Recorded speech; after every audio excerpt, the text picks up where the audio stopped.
Hey, listeners, you've clicked on another episode of the spin-off show here on the Jock and Nerd podcast. On this episode, I have on real-life Super Saiyan Eddie Supa. Or for those of you that don't know what I'm talking about here, which is probably most of you, Eddie Supa is a friend of mine. He is also a rising local Chicagoland hip-hop artist.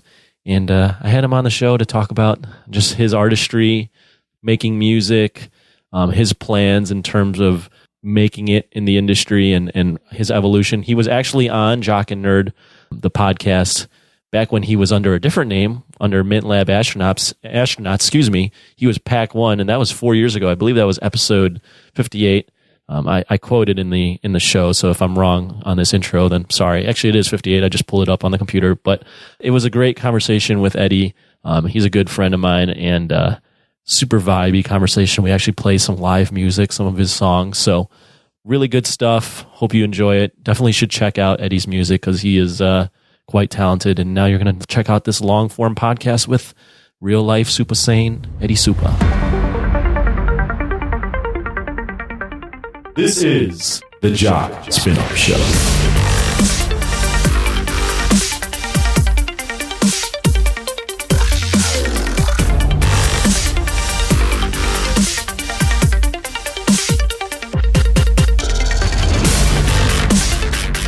Eddie Supa, what's up, buddy? What up? You've been on Jock and Nerd before, but you were under a different name back then. Is there? Yeah, because I was still in a group. MLA. Yeah. And now I'm doing more of a solo thing.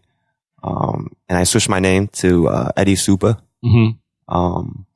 It's almost like a what you call it? Like a I've been Eddie Supa for like a year, a little over a year now. Definitely, it's been over a year, but it's like a year and a couple months. So it's yes. I mean, because last time we were, it's been 4 years. Yeah, that was a long time ago. That was a long time ago. Jock and Nerd episode 58. Yeah, Pac 1. Yeah. So after Mint Lab Astronauts, I don't know. It's so fucking cliche, but I took a couple years to find my sound and and do that bullshit, but did you not like your sound then, or was it just evolving your sound? Yeah, it's just evolving my sound. I mean, I'm proud of everything I did with MLA and stuff, and it's not like we had like a horrible breakup or anything, it's just my brother wanted to pursue more of his art stuff, and I still want to pursue music, Mm-hmm. and, your own art. Yeah, my own art, and it's kind of cool because I'm the producer and, I'm also a vocalist, so it's kind of cool now getting into my own space and not be part of a group. Because in the group, you always have to like compromise. It's a collaboration. Yeah, collaboration. Right? Yeah. And it's dope, collaboration's always dope. Collaboration's always awesome, but you still have to kind of compromise your sound to help the other guy. Yeah. And vice versa. And it was weird too, being solo, actually now doing all the work, Like, it's kind of weird. Like, it's all on you, though. Yeah. Right? Because before, I always did music with somebody else. And, you had help, because you're doing it with somebody else. So, but now, being a solo artist, it's kind of everything is kind of on you. So, it's cool. Like, I feel like, especially in the last couple months, getting a lot more traction. Yeah, you've been out a lot. So, performing, releasing stuff. So, I feel like me as an artist, I definitely found like what I want. Mm-hmm. Like I kind of know what demographic I have to go for, kind of, in that sense. It always changes, but definitely I just feel like I know what I want in my music. I know how I want to sound. I've been doing it for a long time. So how is your style has evolved for sure from just MLA days, you were just spitting bars and just going like hard on your bars. And now you've got like, you like do the melodic stuff. Yeah. You incorporate a little bit, it's a little more, it could be a little like softer at times and hard. Like you've mixed it up a little bit. What kind of like changed? Definitely. I think the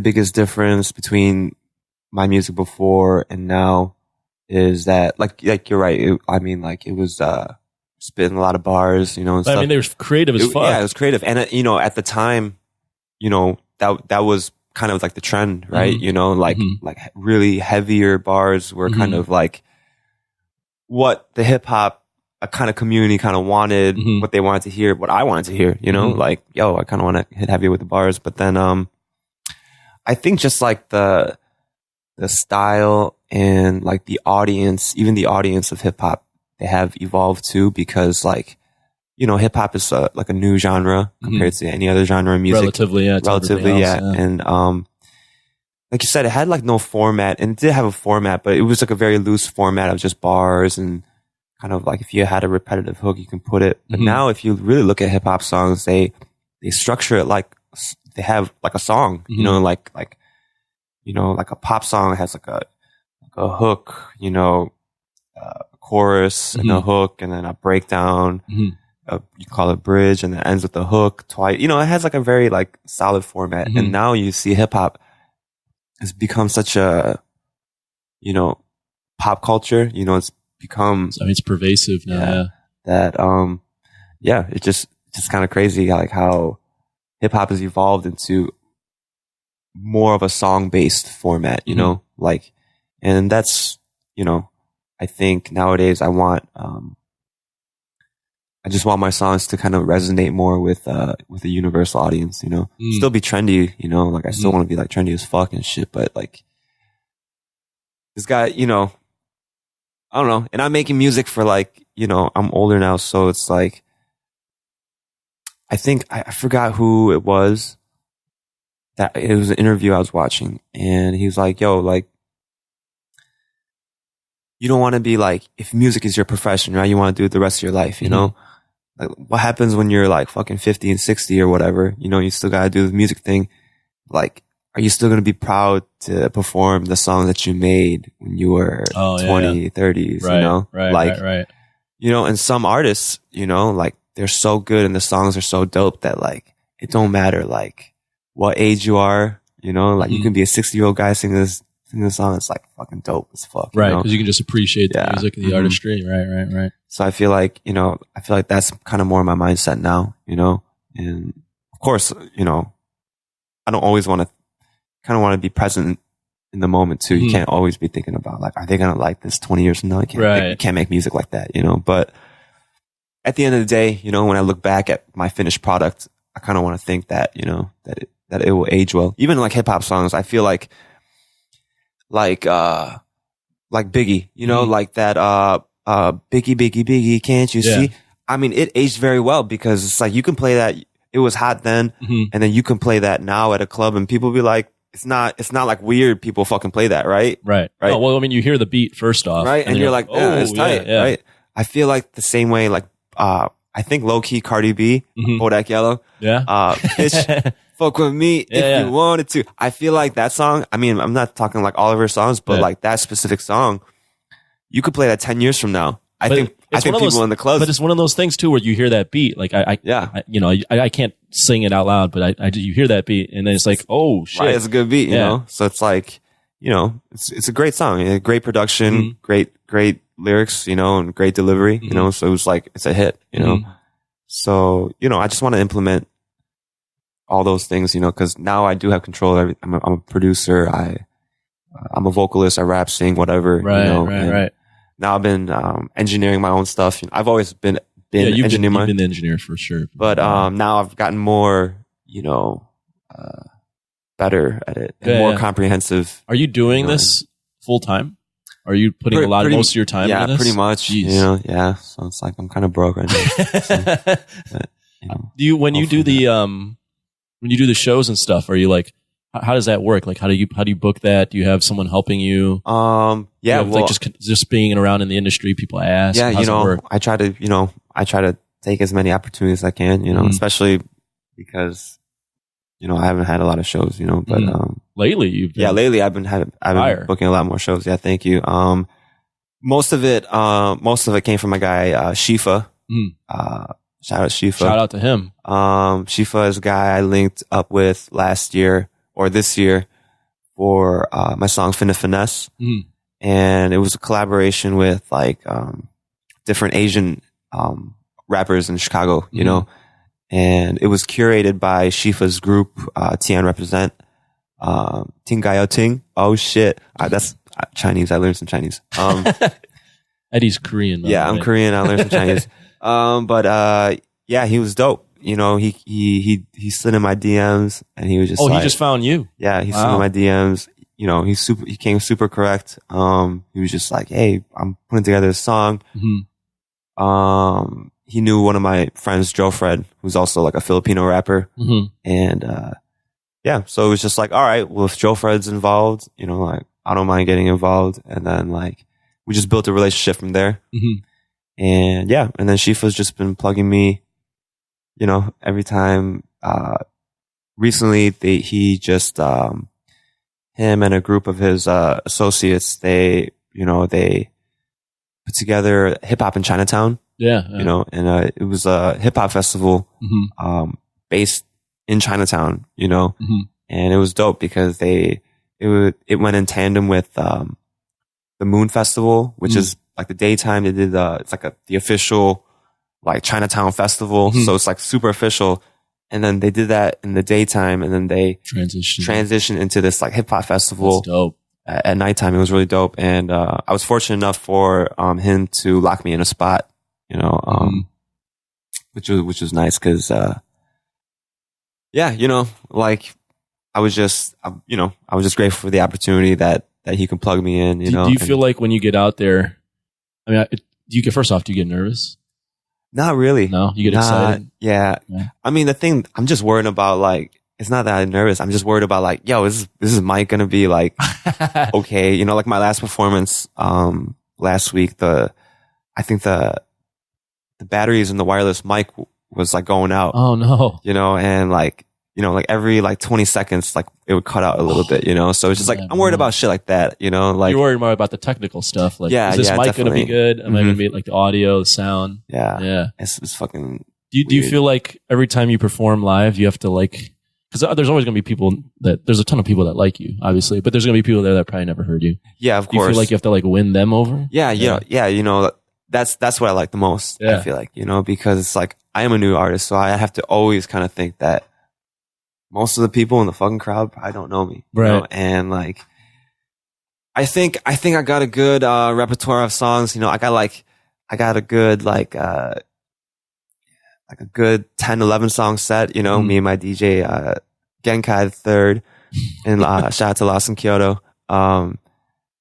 We go through like, you know, we have like a 10, 11 song repertoire, and then we've kind of come to agreement, and then we read the crowd out, and then we can just now configure from those 10, 11 songs, like which crowd would like certain songs, you know, because out of the 10, 11, we have, you know, a whole slew of bangers, you know, and a whole slew of just like vibey shit, you know, and then you got to kind of feel out. So when do you make that call that you're like, okay, these are the songs we're going to run with? Definitely when like, are you have there? to look at the venue, like where you're performing, and then you gotta kind of look at like the age group too, I guess, you know, because I feel like, I mean, definitely like a younger crowd, they want the fucking bops, you know, they want to fucking bounce, you know, and like, even if it's like a vibey song, like they want some rhythm in it, you know, like, you know what I fucking learned? It's just like you can do slow songs, you know, it's fine. It's harder. Obviously it's hard to do slow songs, you know,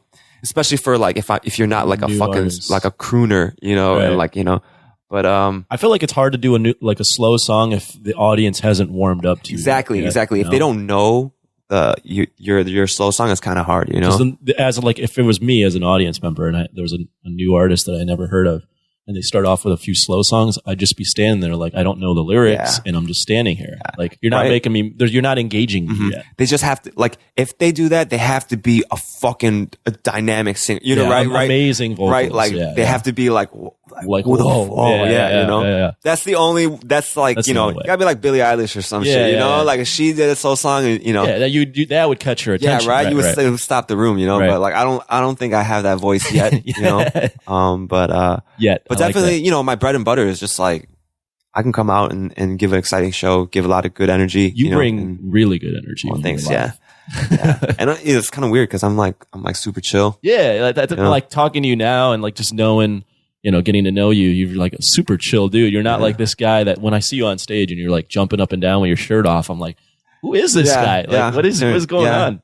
Supa comes out. Yeah, Supa comes out, It's like it's like Goku, it's like he turns Super Saiyan when he needs when it needs to be, I mean, not when he wants to, but when he turned Super Saiyan the first time with Frieza, it's because he needed to turn Super Saiyan, It's like if he didn't, then like everybody dies, Sure. So it's just like that's kind of how I feel like that's the mindset you kind of have. It's just like I turn it on, it's just it goes. Are you kind of like in a flow state when you're on stage where you're almost not even thinking, you're just your body's just reacting and your mind is like there's not even like conscious thought of like I need to do this. It's more like flow. Definitely there's definitely a flow, and like I've been after you do a show, it's kind of cool where it's like you're letting your mouth do what it's doing, rapping and shit, but at the same time it's kind of cool to like look at the audience and like kind of soak in like how they're reacting, because I feel like when I first started performing, you'd almost black out maybe. Yeah, you're just so worried about executing your performance, that you're not taking stuff. Yeah, you're not taking stuff in. But now, I've done the song so many times. I'm comfortable, and it's like muscle memory. I have good muscle memory, so now I can kind of while I'm performing, I can like look at people and see like I can like definitely like look at people and be like, yo, like I see people's reactions, and if they're not like kind of bobbing the way I want to, I'm thinking in my head, I'm probably not going to do this song with this type of crowd, like I've done that, while I'm performing the song. It's the same performance, but it's just like you said, I'm kind of in a flow state, but at the same time, it's kind of cool to, because I'm in that flow state, it's kind of cool to like observe other things while you're let your involuntary systems do its thing. It's like subconsciously you're consciously you're performing, but subconsciously you're like still looking around like and I think that's the coolest thing, and like last time in Chinatown, the hip hop in Chinatown, it was dope because it was a big audience, and definitely like I'm pretty sure there's people in the crowd who knew me, but I'm pretty sure there was a hell of a lot more people who didn't know me. And I saw the setup, like at the stage, you were like elevated. Yeah. So like it was a legit stage where you're not like, sometimes I've seen you perform and you're kind of like eye level. Yeah. It's a little different vibe than when you're like up top, And that's why, it's a lot doper with the stage. I think so too. Yeah. I think it's a lot doper. Yeah, I mean, it's more fun. I mean, the last performance I had was at Puzzle Box. It was actually a dance studio. Yeah, I saw that too. I was eye level with everybody, but it was either I was eye level with everybody or they were sitting down, And I think, I made everybody get up because I was just like, you can't be sitting down. It's just awkward. Yeah. It's just awkward rapping to people while they're sitting down. It's just weird. It's just weird as fuck. But like, if I was a singer, I wouldn't mind, No, like, not at all. Like my guy, Alex de Guzman, I know Alex. Yeah, Alex de Guzman, he was, he's a fucking R&B crooner, Yeah. Like, you could sit down for his shit. That shit's sexy, it's dope, but like, it's weird, like me jumping around and doing rap songs and like people are sitting and watching me, so it's like, oh. Yeah, so like, I made everybody stand up, and it's, even though they're eye level, I mean, a lot of the crowd were like dancers and stuff. So like, I love performing for dancers, they're just going to move regardless. They're going to move regardless. Yeah. They know how to interact. If they like the song, they're going to react. They're not. Most dancers aren't like too cool for school. I feel like they're really cool. Like, they're dancers. So they're going to move if they like it. So it was dope. I like performing in front of dancers. So. And so recently you've been performing, and then you had a new release. Do you want to talk about that? Yes, I have my new song is called 2 a.m. It's more of like an R&B vibe. Yeah. When I listened to it, I was like, oh, like, but you've been coming this way for a bit. Yeah. But I was like, I was like, oh, I did a fucking poll on my Instagram story, and I asked the crowd if they wanted a vibey song or another banger.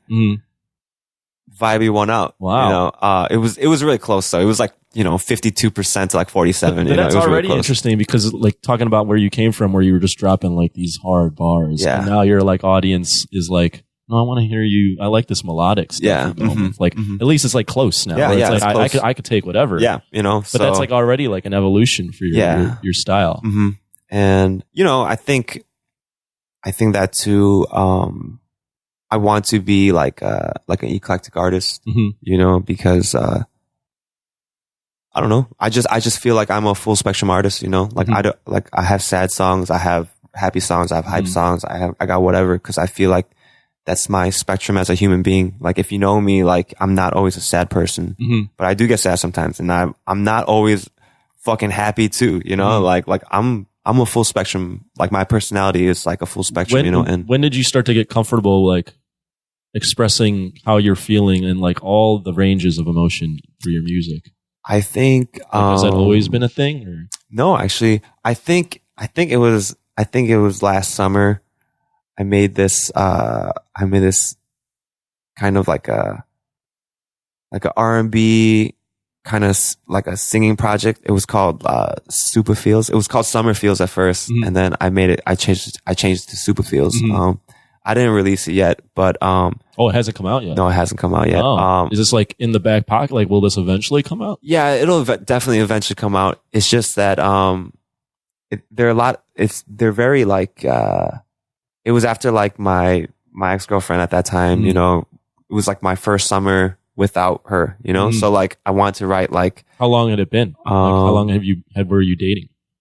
It was a couple of years, like 3 years, not 3 years, something like that. So that is some time. Yeah. So it was like my first summer without her, and you know, Supa Feels, definitely all the songs, they're not sad. Surprisingly, all the songs aren't sad. It's just like a full spectrum of emotions I was feeling kind of throughout the whole summer, and I feel like those songs are fucking like, those songs might make me famous, like low key. You know, that's why I'm like saving it, because it's like I wrote them out like songs. You know, I wrote them out like really.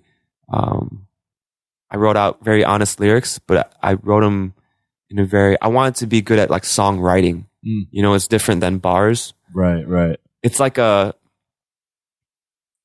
I don't know. It's like a, you know, it's like a Drake quotable. You know, like you want like every line to be like a quotable almost. You know, kind of. You know, and you wanted to kind of say the most with saying less. You know, I think that's like the best songwriting, you know?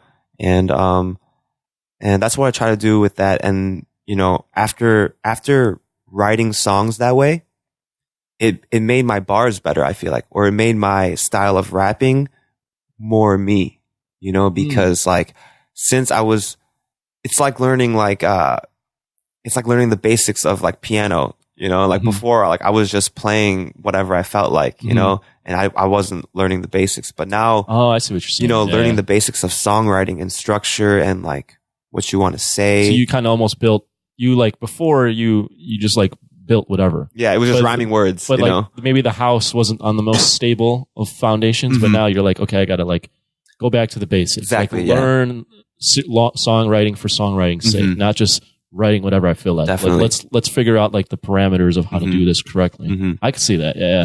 And now I feel like my, I don't know. I think I like my bars better now. You know, like I think it's more potent and it hits harder. Did you feel like, even though the music's never been released, did you feel like, you know, in dealing with whatever you were dealing with at that time, being in your feelings, as people would say, right?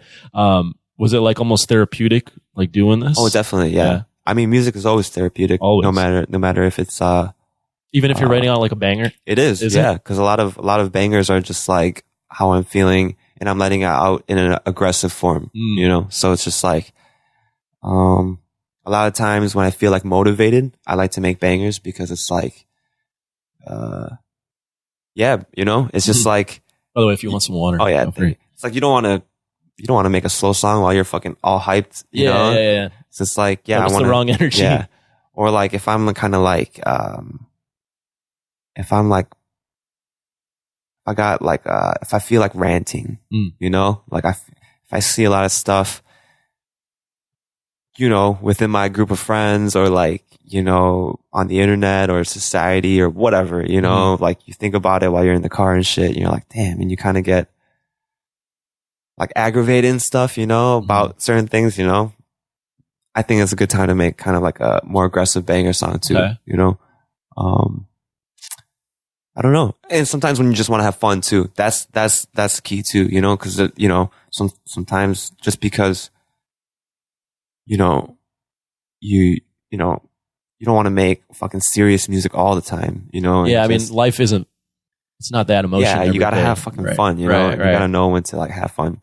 So I feel like when you want to have fun, that's a good time to make a banger too, because that translates over very well. And I think people will feel that too, you know? And fun songs, I mean, for a rapper, fun songs and aggressive like bop songs, they're just easier to perform and people react to it better. You know, it's very hard to get people into like a fucking slow song. Yeah. You know, for a rapper, I feel like you got to really set it up, you know, like if you want to do it. Like you got to have people really invested in it. Yeah. I got this next song I want to do. I'm like writing out right now, but I'm going to start off with like a guitar, you know? Oh, wow. Then, so it's like, it's a fucking dope ass loop. I mean, like you hear the guitar and you're like, oh, that shit sounds dope anyways. So I'm going to, but it's a kind of a little bit slower vibe, but it has a beat to it. But I'm going to start it off with just the guitar. And I'm just gonna rap over it with the guitar, you know. So yeah, you know, it's for like a good verse, you know. People would be like, "Oh, that's just tight," and then the beat's gonna drop, and I'm gonna do the hook, and people would be like, "Oh, that's sick," you know. So I'm like, you know, you could do slow stuff, but you got to set it up correctly, you know. Right. And you can't do, if you're gonna do a slow song, you don't do songs about like heartbreak or none of that shit, you know. No, is that? Well, I mean, cool like anymore? I mean, it's not that it's not cool, but it's just like if you're trying to win over a crowd, you know, don't do a heartbreak song, you know. You could do a heartbreak song when you have fans and they come to see you and they feel you, you know. Then you could do a heartbreak song. But when you're trying to win over a crowd, don't do heartbreak songs, you know. Yeah. Unless you got a fucking amazing voice, sing whatever you want, you know. But I just like Is there any like artists out there like in the mainstream that are like you kind of look at as like influences on you or influences on your style or make you like, definitely, make you rethink your style, like, oh, I like that, let me pull in a little bit of that. Yeah, definitely. I mean, I think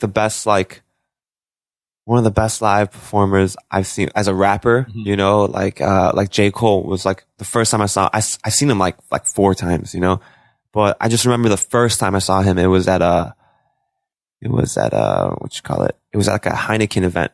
Okay. It was before he got really famous, but he was still popping. It was a joint. It was like a Heineken pop up event, and Ryan Leslie was there.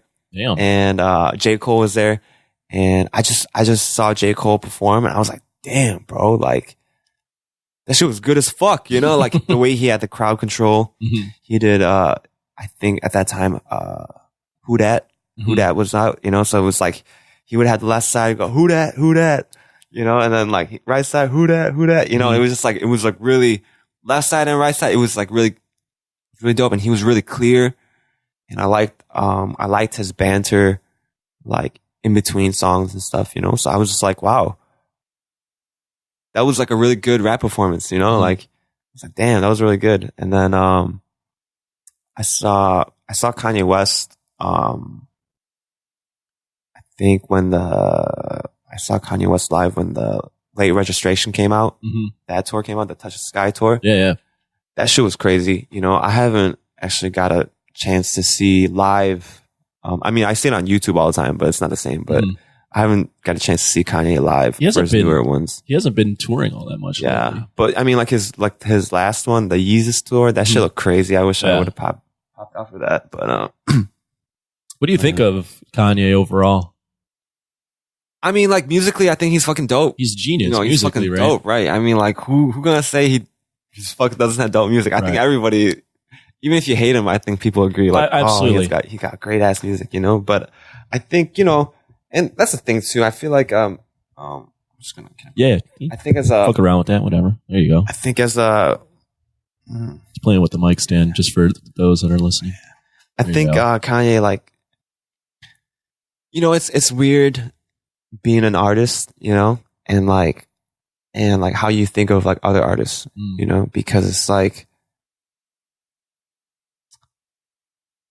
sometimes I understand why some people don't like Kanye personally, like, oh, he likes Trump or whatever, you know, but sometimes like not even just with Kanye, but you hear why other people don't like other artists, and it's just like so irrational. You know, it's sometimes it's like even your friends, you know, like, oh, I don't like this guy because of this, and right, I don't like this guy because of that, you know.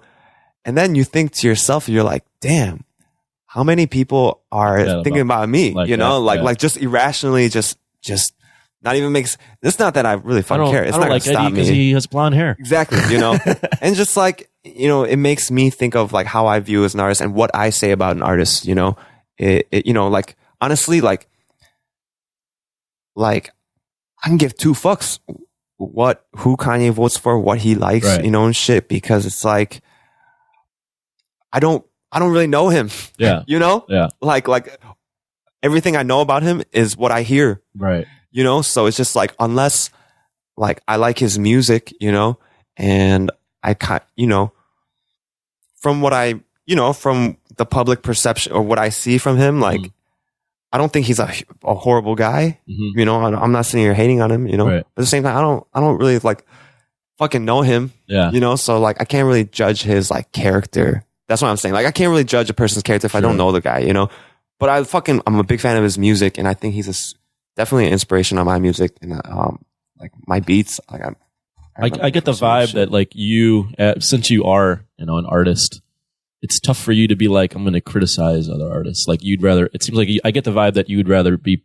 focused on the positive of all the other artists. Well, I think too, it's because I think I'm an artist, but I'm also like a producer, you know, and I think I'm a good producer, you know, and I think to be a good producer in anything, like whether it's like film, music, or whatever, you have to understand why the audience likes a certain product, right?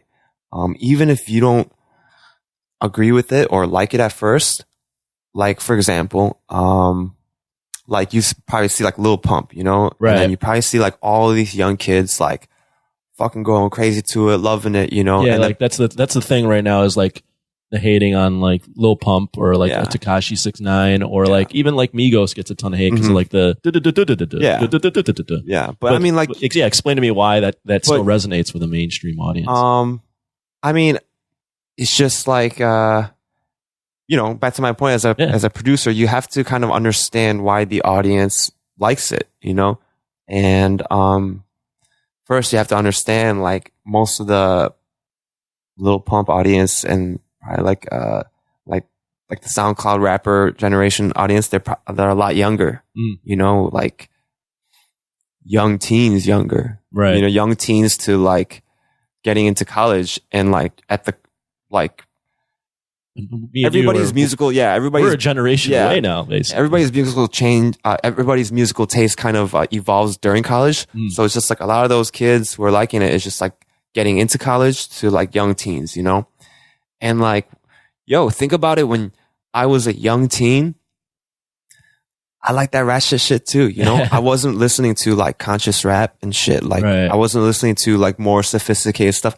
I got into that shit like, that's a good point. I got into that shit like in college and shit. I was like, oh yeah, this is like different, and like it's actually like smarter and shit. Oh yeah, you know, and you felt like cool and sophisticated and shit, you know. But when you're young, you kind of want to have fun and shit, you know, and like.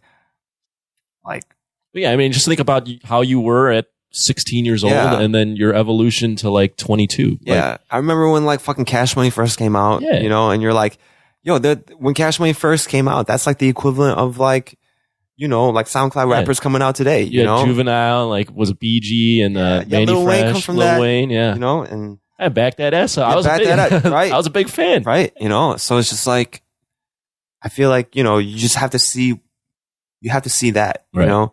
And like Lil Pump, he's not making music for like the guys who want fucking bars and want to be lyrical and shit, you know? Like, if you want that shit, why are you even looking? Why are you even searching for Lil Pump or anything like that? Isn't he like 18 or 19 years old too? Yeah, he's a young guy. He's super young. He's making the music that resonates with him and his audience. Yeah, but I mean, like, and that's what I'm saying. It's like, as a producer, like I know why the audience likes that music, because it's like, yo, it's the beat is crazy, you know, it's like super boppy, is you can like jump to it and you can kind of like mosh to it, you know. Right. And sometimes like when I want to get drunk, when I'm like kind of acting stupid and ratchet and shit. Like, I don't want to hear no fucking I don't want to hear no fucking chill shit. I want to hear fucking Lil Pump. Yeah, well, your mind is like, well, you're drunk, or so your fucking mind. Uzi. You know, I fucking love Uzi. You know, like I like Uzi a lot. You know, and but your mind is like gone back to almost a primitive state when you're drunk, like that, you know? Yeah. Or it's just like when you want to have fun. You know, it's just like I'm not bumping Lil Uzi when I'm like I want to like meditate or like or you know like I like kind of strange. You know, like, or I want to be like in a chill mode. You know, like I want to. You know, I'll pump some Uzi when like I fucking want to get lit and shit, you know, but, and that's the thing too, you know, like as a producer, you have to look at things like, and that's why I look at artists and, you know, if people are fucking with their shit, you know, like I'm the way I'm looking at it is like, damn, like what's popping? What about this guy or this girl's style? And what about the artistry of it? What's gravitating towards it? You know, and you're trying to understand the audience's psyche. And the thing too is if you can truly understand, if you can truly, honestly, truly understand why somebody likes something, you kind of like it too. Right? Right. Because if you really understand why that thing is cool and why it's popping, you know, you're like, damn, you see it also. And you're like, damn, I'm kind of a fan too, you know? Right. So I think, you know, you always have to look at stuff like that. You know, and I'm human too. There's some things where it's like, yeah, I understand it, but I really don't like it. Right, you know, it's not for me. You know, everybody's human, you know, but I like to look at things like that, you know? So like, I never want to like just flat out just hate on an artist because I don't get it. You know, that's kind of weird, you know, and just hating on something because you don't get it, you know, but all these other people like it, you know, it's like. Yeah, that is kind of a strange, because I talk to people that are older and they look at the hip hop now and they're like, it sucks, like it's terrible. And I try to like look at it, I'm like, well, as you just brought up a good point, like just because you don't like it doesn't, like, why are you that important that you decide what's good and what's not? Like, you have the best taste. And there's, it's 2019, you know, streaming service, there is so much, like hip hop is so, it's like the most like, listen to stream music, you know, like, like the amount of people trying to do hip hop is so much, you know, there's so much good hip hop out there, you know, from whatever style you like, you know, if you like just fucking wavy, just like, you know, Playboy Cardi, like mumble shit, you know, like, there's a whole fucking world out there that you can explore, you know, and find new artists. If you want fucking bars and shit, you know, like some good ass hip hop, y'all heard of like Joey Badass or fucking like, even like Denzel Curry, you know, like, oh my God, you know, just like there's so many like crazy artists that are just like, there's a lot of hip hop artists. It's easy it's more accessible now. Yeah. It's way more accessible. Like if you don't like it, find your shit and go for that. Right. So you can find it. And you're not listening to the radio. Right. Who's listening to the radio these days? The radio isn't even dictating what you listen to anymore, you know? That's a very good point. Yeah. So it's just like now it's just kind of like, I guess what's on your, you know, playlist page, your browser, what's popping page on your Spotify and Apple Music, you know, I feel like definitely looking at my analytics and stuff too. Most people seem to be listening on fucking Spotify and Apple, you know, like, yeah, there's some little numbers everywhere else, but the bulk of it, you know, Spotify is the biggest one. Yeah. And then you had like over 200,000 listens on Can't Breathe on Spotify, I think. Yeah. That was the Jackson Wang feature. Yeah. And then so I mean, mostly, even my SoundCloud, you know, like the not a lot of people aren't using SoundCloud as much. I don't think so, you know. I mean, not for my music, you know. You can see in the analytics, you know, the plays go down in SoundCloud, and then Spotify, Apple Music goes up, you know. So it's kind of crazy the way the trend of music digestion has come, because like it's a good point. The radio doesn't dictate to you. MTV doesn't dictate what you like. Yeah. You dictate what you like. Right. Yeah.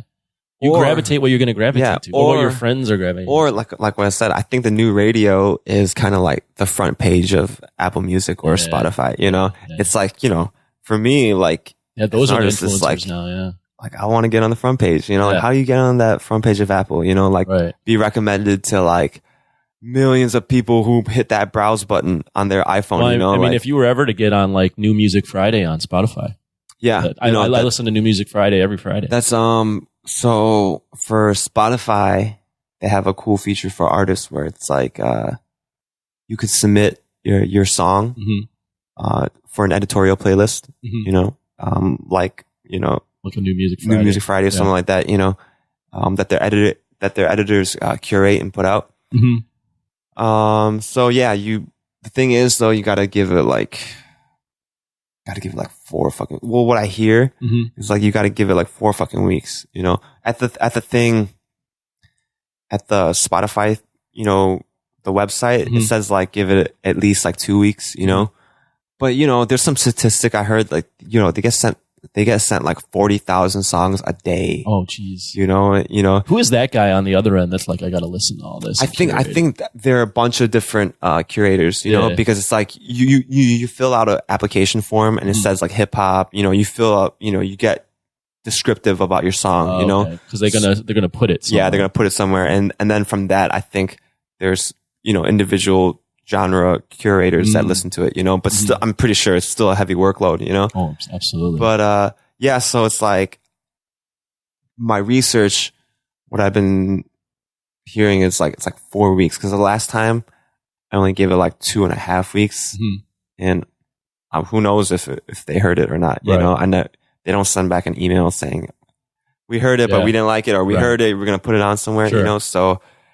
this next single, I'm going to try to do it. Well, this next single I'm going to come out in like a week, so I can't do it. But my next single, I'm going to try to give it like that 4-week buffer. Try to get it on there. Try to get it on there, you know. Cross my fingers. Yeah, definitely. I think with my production style too, it's just like, it's like, you know, I know how to make beats, and I think for my songs, it's like, you'll know if you like it like the first 5 seconds, right? Yeah, absolutely. Right? It's just like everything's there, you know? Yeah. And then like, you know, I'll give a switch up here and there, you know, but like 5 seconds in, you should hear the beat and you're like, okay, I like it, you know, or like, I don't know, next one, you know? Right, So hopefully, you know, they hear the song, they hear the beat, they're like, all right, it's cool. They hear my voice. Yeah. All right, it's tight. Do you think, you think it's almost now an advantage now in this culture where like everyone is kind of like acceptance of everything is kind of like more prevalent, that, you know, you're not the typical look of a hip hop artist that has been prevalent throughout the years. Yeah, you know, you're definitely a Korean man with blonde hair. yeah, right. I got a look about me. Yeah, you got definitely have a look. You know, I think the big thing is like, yeah, you know, like I love how it is now, you know, it's like, I think even before too, I don't think, when we did, Big Jam for, 107.5 WGCI, you know, at the Aragon, we were talking to like the radio hosts, you know, and like, you know, it's like a primarily like black station, you know, and then like, we're like, oh yeah, like, thought it'd be like weird because we're like Asian artists, you know, or Asian rappers, and yo, like, all of them were like, we don't give a fuck. Like, we're like, we don't care. You know, they're all, you know. They don't care. So that, you know, really after that, I didn't really care if I'm Asian or whatnot, you know. I think if you have good music, it should speak for itself, you know. But at the same time too, you know, like I think it's very important that I kind of like represent for just Asian communities. I was going to say, what does it mean like to you to be a Korean rapper? Yeah, because like there's a lot of, you know, there's a lot of Asian artists out there, Korean rappers, fucking Filipino rappers, Chinese rappers. There's, you know, there's a lot. There's a whole generation, new generation coming up. And, I feel like, you know, I just want to be like the forefront of it. You know, I just want to be like the most like premier, like Asian artists out there, you know?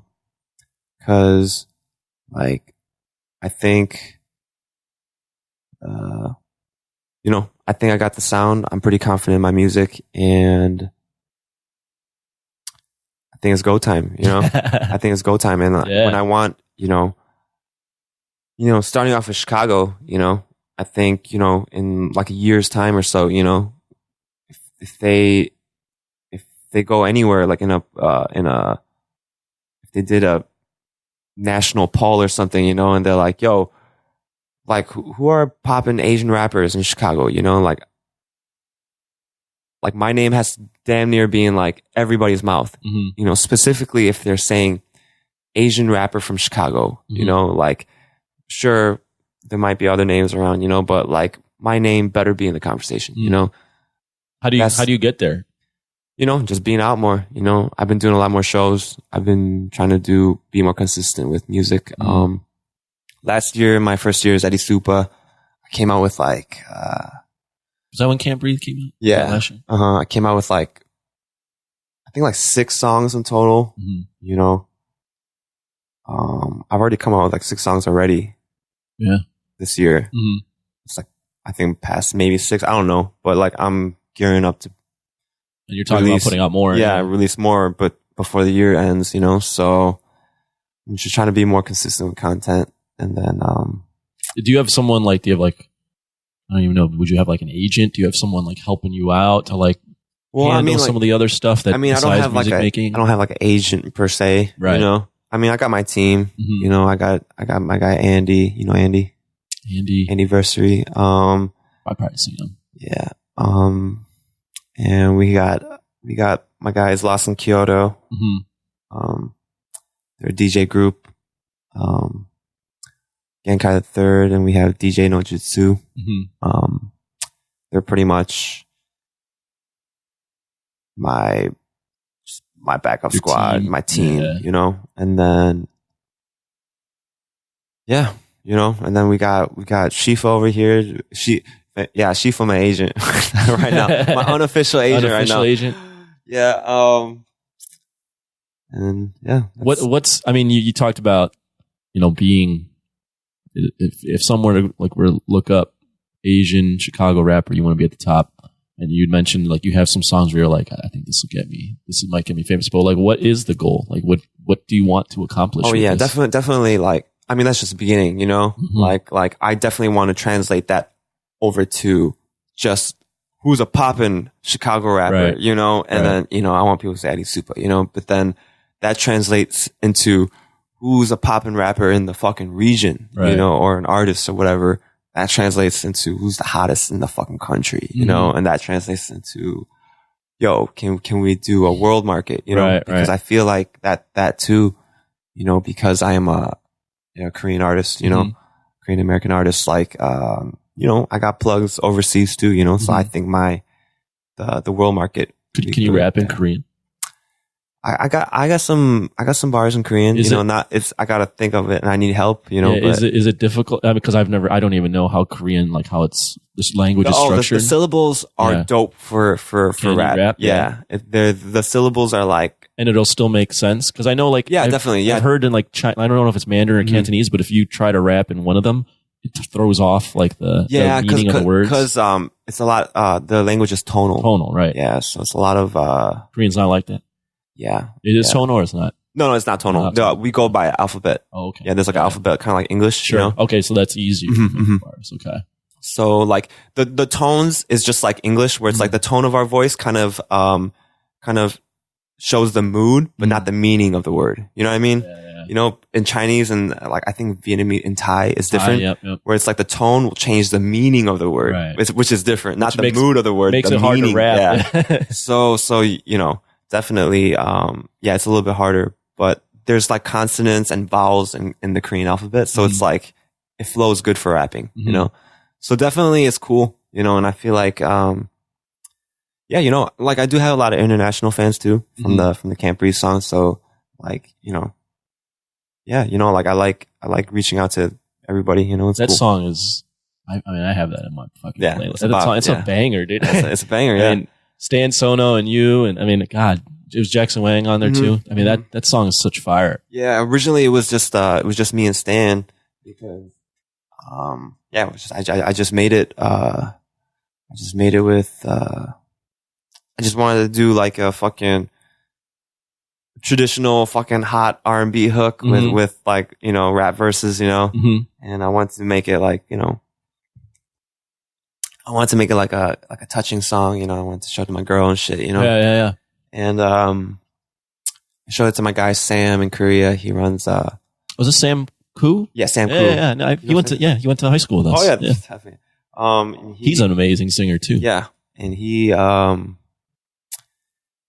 hooked me up with because his production team does production for GOT7, which is Jackson Wang's group. Okay. So, you know, Sam heard the song, and I think at the time Jackson wanted to get on like English songs, you know. So ended up working out. Give him an alley-oop, you know. Yeah. Here we go. I mean, that song by far is your most popular. I mean, it blew up. Yeah. That song was crazy.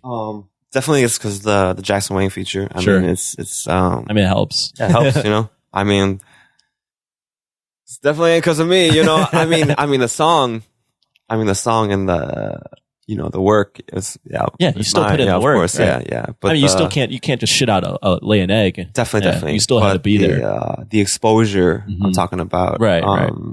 Because I mean, like, yo, when I got that feature, like, yo, I barely have 500 followers on Instagram. You know, I don't even have a lot of followers on Instagram now, but like I had like 500, you know, right. This guy had like, at the time, like I didn't really know who Jackson Wang was, you know, like I'm not really big into the K-pop stuff. That's not, I don't like it. I just, I don't really understand it, you know, right. So I don't either. Yeah, I'm not a big K-pop guy. So, I had to look him up, you know, and then like when I looked him up, this guy already had like 4 million followers, bro. I'm like, all right. What is he doing fucking with me? Yeah, you know, so I'm like, yo, that's, you know, I'm grateful. Whatever, I got the exposure, you know. Yeah. Yeah, it was cool, you know. Yeah, so now I'm just trying to do my own stuff. Sure. What do you I know you brought some stuff here, and you had talked about it prior to the show, because you started smoking this, or what do you call this? Oh, I got a PAX vaporizer. Yeah. Well, the reason I'm bringing it up is you had mentioned when you perform, this actually is better for you rather than like, you know, now that you're getting a little bit more melodic when you perform. Yeah, definitely. Because, I mean, just like for the performance wise, like it makes the smoke, it's like, it's hot, you know, no matter how you put it, the smoke is hot and it irritates your throat. So for me, it closes up my throat. It gets inflamed, you know? So like if I can rap, you know, like I can smoke a blunt and I can fucking rap. It's fine, you know? But, if I need to be on pitch for something, it's kind of hard being on pitch when your throat is kind of closed up, you know? Right. So definitely I'm grinding up my bud right here. ASMR. There you go. So definitely on that tip, it's a lot better because the vapor, you know, you're just cooking it to like, I think the setting is at like 380 Fahrenheit. And it just produces vapor. And it doesn't really irritate my throat. And, do you smoke before you perform? Like this stuff? You know what? I actually don't smoke the fucking whole day. Really? Yeah, because you don't even before, right prior, you don't smoke at all. Nothing. Nah, because I forget my lyrics.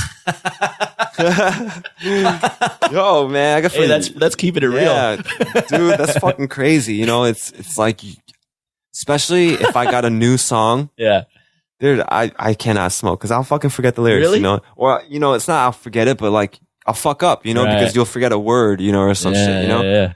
But is that ever a worry? Like shit, I'm gonna forget what I wrote.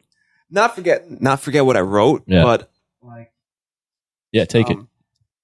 You know, me and Genkai, we always fucking joke around because it's like a fucking people who know me. It's like a fucking I mess up like I fumble like one word like almost every performance. There's like one word, you know, like not a lot of people catch it, you know, but like, you know, my fucking DJ always catch it, you know. But my last couple performances, I haven't slipped up a word, you know. No.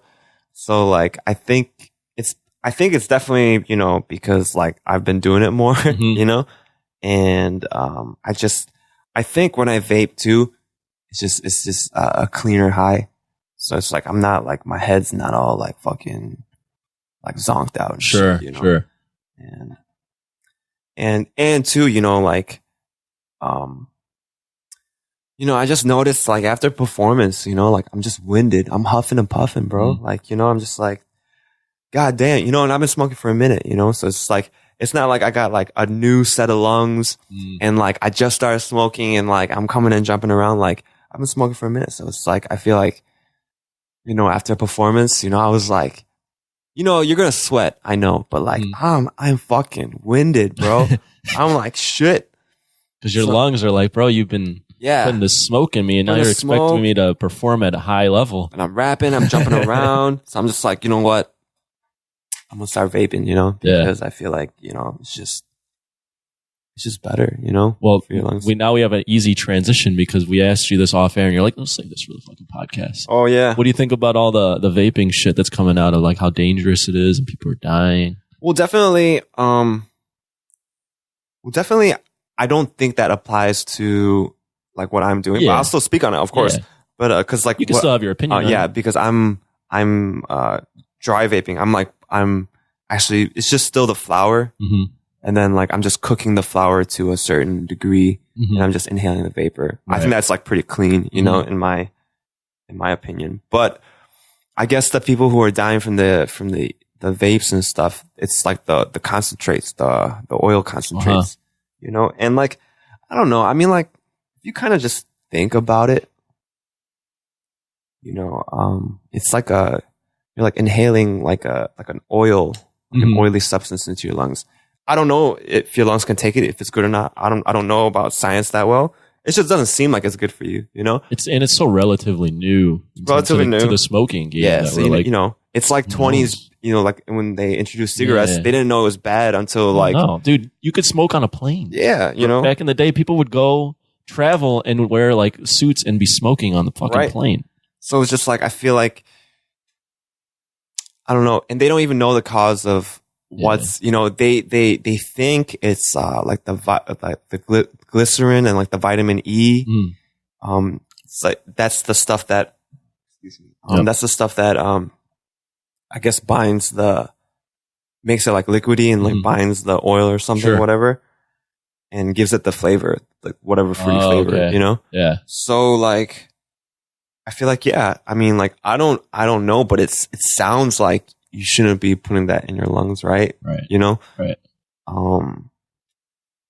But I don't know. I mean, with that being said too, you know, just like, there's been mad people vaping for like years now and they're straight. Yeah. You know? Everyone vapes all the time. Yeah. And they're straight and like, yo, death, you know, I feel so sorry for them, you know, like that's a tragedy. I'm not downplaying anything of that, you know, but relative to the amount of people that do it, right, and that have died from other things, you know, like other health things that we do, you know, it's like it's not really a lot of deaths, you know, but it's a tragedy. Sure. But I think too, it's just like,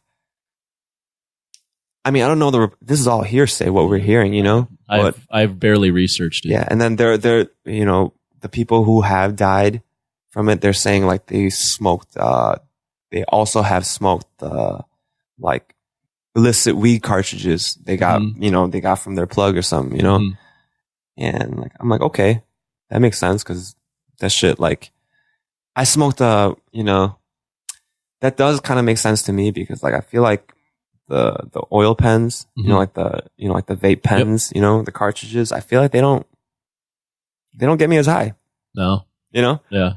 I mean, they hit me. I've smoked them and I'm a fucking lightweight when it comes to smoking. Yeah. But I smoke those and I'm like, I mean, they get me high, don't get me wrong, but it's not like, you know, after you keep smoking it, like you don't get high anymore. Right. I've noticed, like you just don't get high anymore, you know? Yeah. And like I've been hearing from like, you know, when you look at the news and research and these like weed reports that like other cannabis sites put up, you know, like a lot of the cartridges, they have so many other things and it's just like a little dab of actually THC. It's not even like a whole lot of it, you know? Yeah. So I guess like you just have to like really be careful with the brand you get and be. Is weed becoming legal here? I think so. Right? I think recreational's coming like next year or something shit like that. It's gonna be kind of crazy. It is kind of crazy. I mean, there's definitely like medicinal stuff. Yeah. You know, like I know my friend got a card and he'd be smoking up. He'd be like, he's actually the one that gave me the packs. Oh, nice. Yeah. So, do you find, cause since you've been smoking weed, and you can hit it whenever, do you find that it helps you in terms of creativity? Is there a benefit to doing it for your artistry? You know what? Or maybe there isn't. No, like what? No, definitely there is. You know, I just want to word it correctly. Sure. My thoughts. Yeah. This is the thing. It's like you don't want to only be creative because you're smoking weed. You know, you don't want that to be like the ingredient to your creativity, right? So it becomes a crutch almost, right? Like if I don't do this one thing, I'm not as fun, or I'm not as cool, or I'm not as creative. That reminds me of like, just off track. That reminds me of like when people are like, yeah, I'll do that. Like I'll be more social if you get a couple drinks of me. It's like, yeah, that it helps, but that shouldn't be the sole reason why you're doing this. Like you should be able to do this without it. And I've noticed like sometimes my best beats is like before I smoke. Yeah. You know, and then you reward yourself. Yeah, I reward myself. But there's a lot of fucking times where I fucking hit a fucking joint and then like fucking go in and I fucking make a banger too, you know? It's just like, I feel like it's just like, I don't know. It's just more you know? And it's just like, for me, on a personal tip, it's just more like, I'm addicted to it, you know? So like, you know, so I'm just smoking, you know, on a personal, like, to be honest, you know? Yeah. And it's complete honesty. How long have you been smoking? For a long time now, huh? Yeah. I tried it in like high school. Were you doing it in high school? Not really. No. I mean like towards like my like senior year, you know, like the end of senior year, we were like smoking a lot of blunts and shit. Cool thing to do. But yeah, you know, I tried it sophomore year, but like after the first time I tried it sophomore year, we did it like very special, you know, when we could get it sometime, you know. And it was like, a special thing. Yeah, like, we're doing this. And we get like really high, you know, like we smoke like a fucking bowl and we like be out, you know. Sure. And we barely got into drinking like until like the end of our senior year too. I think when we got into early was fucking ecstasy, bro. Fucking. I've heard stories, from some of the boys. Yeah, you guys got into it way early, before it was like as prevalent as it is now in culture. You know? Yeah, we got into it was. So you were on that as well. Yeah, you were doing that stuff. Yeah, it was. Were you going to Energy? Yeah, nice. We're going to Energy days. Yeah, it was. This is for people that are listening all over. This is a teenage club in Chicago, right? That would be the best way to describe it. Yeah. For the boppers, teeny boppers. Yeah. On a Thursday though, which is fucking crazy. Were you part of? Because I remember talking to some of the guys. Oh, you hit that pretty good. Were you part of the crew that you had to like sneak out? Like go to your parents' house? Yeah. But then would you go to school on Friday? Yep. Oh, yeah. Okay. God, yeah. Of course. Yeah. We'd be like fucking. Just fucking. All crazy. We fucked up, you know. I was such a good boy in high school. I couldn't even think of doing something like that. Yo, us too. It went from like 0 to 100 in like 1 week. You know, it was just like did someone older take you guys to the club and give it to you, and you're like, oh, wow. Yeah, you know, I was like, you know, out of the group, I was like, I wasn't one of the last ones to do it, but I was like in the middle. Like some of the other guys did it first, and then they're like, yo, you know, they got it from the older guys, and they're like, yeah, we all got them, and you know, it's like, okay, it's my turn to come in.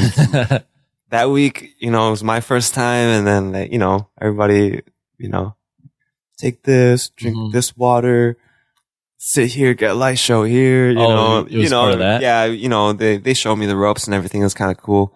And, yeah, it was just like, all of a sudden, you're like a normal goody two-shoe high school kid, and then all of a sudden you're like a fucking party animal and like a druggie. You're like, what the fuck, you know? And yeah, but I mean, like, I felt like, yeah, it was a thing, you know, but like, definitely, I don't do that shit no more, you know? No. Like, that shit was like, to anybody out there, I mean, like, it's cool to try it out, you know? I mean, beware, you know, because you never know what you're taking, you know? Sure. It's always a gamble. And, I mean, but it's your own body. If you want to experiment, I'm not, I feel like, you know, it's your responsibility to do what you want, you know? But at the same time, like, that shit made me dumber. Like, you know, like, that shit made me dumber, you know? Like, that's not good for creativity. Yeah, I haven't rolled for like almost like 4 years now. Oh, wow. Yeah. That's a long time. Yeah, it's a long time. You know, Mint Lab astronauts, on my last group, a mint is a type of ecstasy, you know? So it's like, it was in the name. Yeah. So, you know, like 2014, we're doing it like weekly, you know, shit. and like, you know, like the amount of pills, you know, like I remember just like one night we'd be taking like 4 pills, you know, a night, you know, and like, I know some people like take more, you know, but for me, I was like, man, I never thought I'd do more than 2, you know, never thought I'd do 1, you know, to be honest, but it's just like, fuck, you know, I was just like, I just remember just trying to, do like cognitive stuff with like my music, you know, just like write bars and try to be creative and even try to be creative with new sounds and music. And in the beginning, don't get me wrong, it does give you inspiration. You know, your brain goes crazy, you're rolling, you know, but after a while, your mind gets dull, you know, and it gets exhausted when you're not on it. You know? I don't know the science behind it, but I feel like you're just overloading your mind every time you do it. Yeah, it fucks up your serotonin levels. Yeah. You know, so, you know. You're pushing that engine on, like, you're pushing the gas as hard as you can when you do that. And if you do it weekly, you're fucking throttling the car, you know? I felt like, yeah, exactly. So I felt like my engine was like very dull and like, and yeah. And, you know, I feel a lot rejuvenated now, you know, like, honestly, like. Do you drink? Not that often. Not that often. Actually, I'm trying to, you know, I mean, I'm a good time when I'm drunk. Yo, cause like, I'm a lightweight, you know, but I love. Yeah, you are. I'm a lightweight. Yeah. But like, I'm a lightweight, but I like strong drinks. You know, I like my strong drinks, you know, so I like my dark beer. I love Hennessy. Oh man. I like my whiskey, you know. But I'm a lightweight, you know, so it's like, it only takes like one thing, like 1 glass of Hennessy to get me like fucking rich, you know, like. But that's kind of good though, because. No, it's good, you know. Because if you were not a lightweight, you're throwing so much alcohol in you that it might slump you for the next day. Oh yeah, day, yeah. Whereas you're drunk off like maybe 1-2 drinks. I'm a fucking cheap date. Yeah. That's why when I do get really drunk, it does take me a day to recover. That's why I don't drink a lot, because it's like it impedes the creativity. Yeah. I mean, like my last hangover I had was rough. Like it was fucking rough. You know, they only get worse as you get older, bro. So I was just like, fuck, I can't drink like that anymore. You know. Or I got to work up to it, because I don't usually drink, so I shouldn't. It's a binge drink if I drink like that, right? You know, that's not good, you know? So, so I was just like, fuck, you know, like, it's not that like, you know, I wake up and I'm straight. Like, man, I fucking wake up and I'm like, damn, bro, like I got to fucking lay down for a whole fucking day, you know? And I feel like shit the whole fucking day, you know? It's such a waste of a day too. Yeah. So it's like, I just, you know, low key, I just like having a couple beers, or like I just like having like Hennessy on the rocks. Or if they don't have Hennessy, I'll just get some type of whiskey. On the rocks? Yeah. You. Yeah, I like it. I like it. I don't know. Somebody told me like you're not supposed to have cognac like iced. Or, oh really? Yeah. I don't know. Maybe it's like a fancy thing. I don't know. You know. I mean, I know the whenever someone orders like Hennessy or whiskey neat, I'm like, oh man, you're. Yeah, it's like super fancy, man. right? Yeah, you're a fancy dude. But like, I feel like I'm like, fuck that shit. Like, cause I've seen like, if you go to some like liquor stores, like they keep the fucking Hennessy in the fucking freezer, you know? So I'm just like, I like my shit cold as fuck, you know? So whatever. It goes down easier. Yeah. It definitely goes on a lot easier. I like it better. So you're basically just weed. Pretty much, you know? And now I'm just like weed vaping. So I feel like, you know, You're your best self. I'm my best self right now. And no, you're at your best creative peak right now. Yeah, it really is, because I don't feel super sluggish. That's good. You know what I mean? Like, I feel more like, you know, and don't get me wrong, it's like a lesser high, you know, like I'm like, yo, you get way more higher smoking a fucking joint or like a blunt than like hitting the fucking packs, you know? But I don't know. I like the way I feel better. And, you know, I've been smoking for a long time, you know, so it's like, sometimes it's just a fucking trip just being sober, bro. Yeah. To be honest, you know, like sometimes like I'll hold out smoking until like, you know, and you know, mind you, this is like this. I've only been doing this for like a week now, you know. This is like a new thing to me too. I haven't been doing this for a long time. You're but talking like, about this the way you're smoking now. Yeah, the way I'm smoking now, and you know, I was like, fuck. It was such a trip to me, because my morning routine usually is I wake up, you know, do what I gotta do, take a shit, whatever. Right. And then I hit a bowl. I hit a bowl, and then I'll get on with my day, you know? It's weird not doing that, you know, not taking the hit of that bowl. And then, cause I just noticed like that was just my routine, you know, like it's comfortable. That was just, you know, like how some people like they get up, you know, I get my coffee. I stopped drinking coffee too. Weird as fuck. So, you know, you get your coffee. Some people get the coffee, have their cigarette, right? They go to work, right? Yeah. Got breakfast, go to work, you know? Right. That was my shit. Like my bowl was like my cigarette, you know? So it was just like, do what I gotta do, get my coffee, hit my bowl, get on with my day, you know? It's just so weird. I like literally eliminated all like that routine. Like I don't get coffee anymore. And like, you know what? Like, I don't know. I think it was after like these like couple of shows, like I felt like, damn, I gotta get my body in like better shape. It's not like these performances were bad. I felt good about these performances, how I performed. You know, it's just how I felt after. Are you like doing physical stuff? Like, are you working out? Yeah, I am. You know, do you stay pretty lean and like cut up? Yeah. You know, I'm pretty much in shape, but at the same time, like music is a very sedentary craft. You know, you sitting in front of the computer, in front of the beat machine, you writing lyrics. You know, you might be sitting there writing or on your cell phone. You know, you're sitting a lot. You know, so I definitely keep in mind to like get up and like stretch and like low key lately. Like what I've been doing is just like every hour or something, I keep these dumbbells by my seat. They're very light. They're only like 15 pounds, you know? But, I just like every couple hours, I just get up. I just do like 10 push-ups. I do a rep of, you know, like the shoulder press, you know? I do like a set of 10, you know? And then I'll do like I'll hold those. I do like a squat, set of 10. Yo, get the blood flowing. Yeah, get the blood flowing. It's great, you know? It's better than stretching. It's better than doing no exercise at all. Right. Yo, I do that every couple hours. I've done like 3-4 sets in one day. Right. I don't even notice. It's just me stretching out my body, you know? Right. So it's kind of nice, you know? Yeah. Subconsciously, you're just moving around. Yeah. And that's what I've been doing lately. And, yeah, I've been just trying to keep my body ready. So it's just like, cause I want to do more shows and I want to do more, I definitely want to get out there more.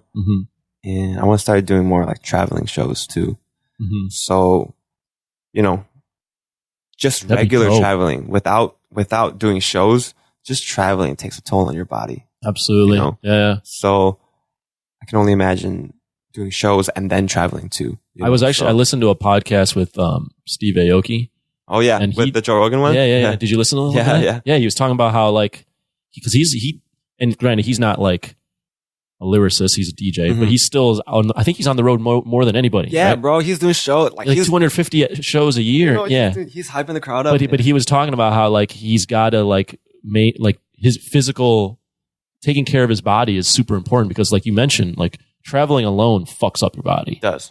Anytime you travel, but then you have to be on when you need to be on, and like how like self wellness is super important. So it's good that like you're kind of like, I got to get on that path. Yeah. You know, especially if you want to travel and do shows. Yeah. You know, you can't be running on going to like LA or whatever. You know, it was a rude awakening too, because you know when I. That performance after the Chinatown one, I was fucking tired after. I was just like, you know, and that was my first time performing outdoors too. Oh shit! So like to give you some type of like reference, it's like in any space, you know, like when you're in a room or even if you're in a big concert hall, you know, like the biggest place I perform, the Aragon, you know, like. There's still a fucking wall at the back. You know, the speakers are hitting something and you get some type of reverb back. You know, you have like a certain... You can feel the energy coming back at you. You can, like, in a sense, you kind of know how far your voice is going. Okay. You know? Right. If you can kind of imagine that, you know? Yep. You can almost feel how far your voice is going, you know? But for me, like, what I've noticed first time doing it, like an outdoor set, you know, and there's nothing like that. You're screaming into the ether, basically. Yeah. Exactly. Yeah. You know, and it's going out. Nothing's coming back. I could barely hear myself, you know, and now I understand, you know, I've always understood why people need earpieces, but now I could see the benefits, the demand, you know, the high fucking demand for it, and then the necessity of it, you know, because it's like if you're doing a huge arena or an outdoor event, you know, because like, damn, bro, I couldn't hear shit, you know. It's just like it's all I could hear is like the beat, you know. Right. The beat, you know, I can stay on beat, but like in terms of my voice, like all I heard was just like what I was putting into the mic, and then it would just go out, and like it's not like how we're hearing ourselves now. Yeah, nothing like that. So it was just like fuck, you know, like I was looking back at some playback. I was like, oh my god, like, oh, shit. But you know, it's all a learning curve, you know, and you know, I'll get better through time. You know, I'll progress, you know, and I'm practicing. So what would be like, obviously you want to do more shows in Chicago, but you mentioned like traveling and doing stuff. Where would be like, if you could like, in a perfect world, you'd like, this is the next city I'd want to go to and I want to do a show. Well, definitely like, you know, states like Michigan, like close to us, you know, like Michigan, you want St. to Louis, build up the region first. Because, you know, it's going to be expensive flying out. You know, if somebody wants to fly me out, sure, you know, definitely let's go to Cali, Florida, fuck it. You know, if it's like flights, you know, that weren't a concern, you know, like let's go to fucking Miami, let's go to fucking Cali, bro. Let's go to these fucking New York, you know, let's go to poppin' places, you know. But for now, like, you know, like I feel like I want to hit up like these, like, you know, colleges, you know. I feel like that they'll really fuck with my shit, you know, and like, you know, like.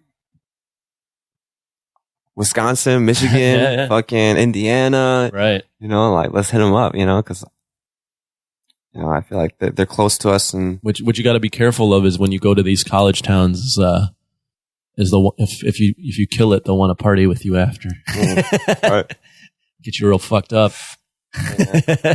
I'm down for that. You know? Shit. I got some good weed. These kids, I mean that's.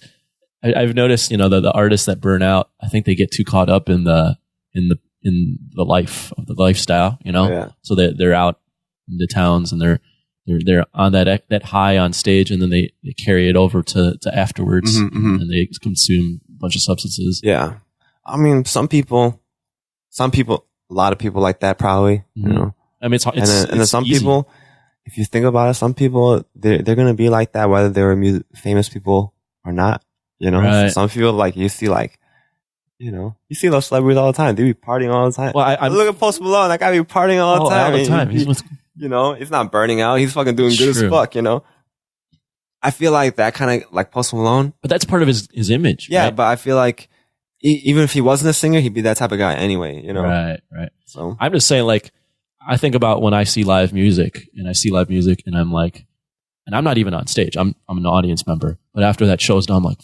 Yeah, like I'm amped. I'm like, let's party. Yeah. Like this brought me all this energy. I can only imagine being on stage and then doing that and then being like, you feel all that energy. You're like, I want to carry that over. Yeah. No, I definitely feel you because it's like, for me, like I said, I don't even fucking smoke all day, you know? Right. So it's like after fucking my performance, I got Andy, just got rolled up a fucking fatty, you know? I'm like, that's like before I, like low key, I've done a performance where it's like, I've done a performance and like, I feel like, yo, like before, like anybody like that's me up or anything, I look at Andy and be like, yo, let's go small. You know, like that. Yeah. But I mean, like, yeah, I definitely feel that because it's like, yo, you know, you prepared and, you know, if you're good or if you're, you know, if you thought you were good, or if you're not trying to get fucked up and be straight for the show, you know, like you probably didn't drink a lot or you probably didn't do anything before your set, you know? So like, I definitely feel like the relief after and like, yo, let's go drink now and shit, you know? Right. Definitely, I cannot drink before a performance. That's a no-no. I don't think anybody can, you know? That's just like... It's kind of irresponsible. I don't think anybody's ever seen like a good drunk performer, right? Right? It's just kind of unheard of. I mean, you see people get a little buzz. Fine, you know, but you've seen like musicians being high as fuck and they kill it, you know? Even if they're coked out, you know, they can fucking kill it, you know, but you never hear of an overly drunk motherfucker being good at something, you know, like being a good performer, you know? You can't be a functioning human. Yeah. It's just really hard, you know? Yeah. And definitely there's no drinking for me before a performance. Crazy. I know you brought the laptop. Did you want to share some music? Yeah, sure. It's up to you. Or if you want to push people towards the music on the other platforms. Well, I got this for y'all new listeners. Most of this audience is probably new listeners. I'm gonna play y'all one of my more popular bangers to date right now. It's a song I released before 2 a.m. It's called Real Life Super Saiyan. Mm-hmm. I got a music video out for it too. I edited that music video too. Oh, look at you! Yeah, so jeez, I'll play this for you. Ooh.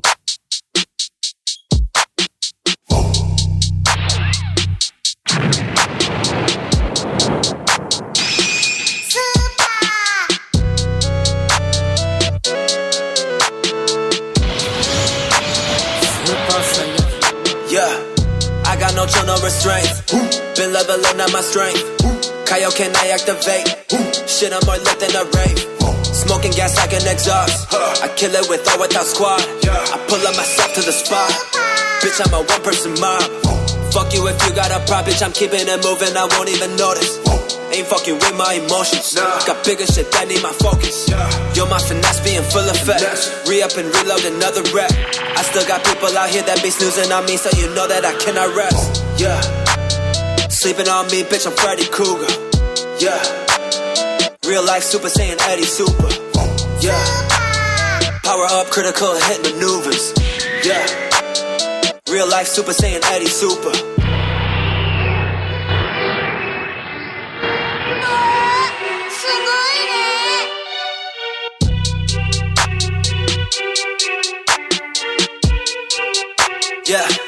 Yeah. Oh. Bitch, I'm in my zone. Yeah. I can't seem to miss. Got the flow like vertical slit on wrist. Haters wanna talk, but can't tell me shit. Fuck the opposition, they ain't half as lit. I got shit to do, who the fuck is you? Got no time for goofs, making moves to get the bag. You cannot hold me back. Got a bitch, she bad, with a body that don't ever quit. Like my hustle facts, I'm a savage cat to these alley rats. Max damage, yeah, when I attack. Go and execute the task. Eddie Super got the slaps, cue my tag. Whatever I serve, shit always superb. You hear different things, then fuck what you heard. Yeah. Sleeping on me, bitch, I'm Freddy Krueger. Yeah. Real life Super Saiyan Eddie Super. Yeah. Power up, critical hit maneuvers. Yeah. Real life Super Saiyan Eddie Super. Yeah. Sleeping on me, bitch, I'm Freddy Krueger. Yeah. Real life Super Saiyan Eddie Super. Yeah. Power up, critical hit maneuvers. Yeah. Real life Super Saiyan Eddie Supa. Yeah, man. Real life Super Saiyan. Oh my gosh, that's a banger, dude. Thanks. Yeah. I really like that one. Thank you. I think that's the type of song that like it would resonate. Yeah. With the people today. Just playing that song at a club or something like that. Yeah, it goes. Yeah, it goes. Yeah, it's a good good live. Good live song. Yeah. I always do it in the live set. Mm-hmm. Are people like jumping up and down or bumping their heads a little bit? Yeah. I mean, I get most people in with the Freddy Krueger line. Yeah. Sleeping on me, bitch, I'm Freddy Krueger. Yeah. Real life Super Saiyan. Well, what was the when you were making that song in particular? Since you just played it, what was the inspiration when you made it? You know, where was your head at? You're just like, I want to have fun. Yeah, you know, I just wanted a song, kind of where I said my name. You know, because I kind of did deliberate because it's like I'm almost trolling kind of in the song because like I think I got a fucking awesome beat tag, you know, that Supa, you know, it's really catchy, you know, and like I know it, yeah, you know, and you know when you hear that tag, you know it's a slapper, you know, so it's just like, you know, I just wanted a song, kind of in my mind, I wanted to do a song where I could say my name and that the beat tag would like every time I say Eddie Supa, you hear the Supa. I wanted people to like keep hearing it, you know. It was like almost a trolling song, almost, you know. And then you'll never forget my name. Yeah, never forget my name type of shit, you know. And and then I just had that Freddy Krueger line. I just wrote it down somewhere, and I just needed something to rhyme with Supa, you know. So I was just like, all right, cool. I kind of based the song off like that kind of tagline, you know. And then the beat, I had the first part of the beat first, and then that da da da da da da da, like I had that beat, but I made a whole different song to that beat way long ago. I actually performed it live too, but then I just didn't like the song. I didn't like the song. So so you recycled the beat. I recycled the beat. That's awesome. It's actually like a little bit faster. So I sped it up a little bit, and I just wrote new shit to it. Yeah, I just had the hook, the sleeping on me, bitch, and Freddy Krueger, and then like just kind of made that hook, and then to be honest too, I had a whole different. That version, it starts off like, I got no chill, no restraints, been leveling up my strength, like. It wasn't even like that at first. It was like, bitch, in my zone, I can't seem to miss. Everything is swish, mobbing with the click. I'll be hitting licks, hitting with the swish, stacking up the wins. It was like that. It was like a run-on sentence, you know? Yeah. And I felt like for that beat, it was cool, but it wasn't the best way to get on it, you know? And I liked having the pause, like, I got no chill, no restraints. Been leveling up my strength. Kyle, can I activate? Shit, I'm more lit than a rave. You know, like I felt like it has a little bit more beat. Bounce, you know. I can do the ad lib. I can do the ad libs in the middle, you know, opposed to, bitch, I'm in my zone. I can't seem to miss. Everything is swish, mobbing with the click. I'll be hitting.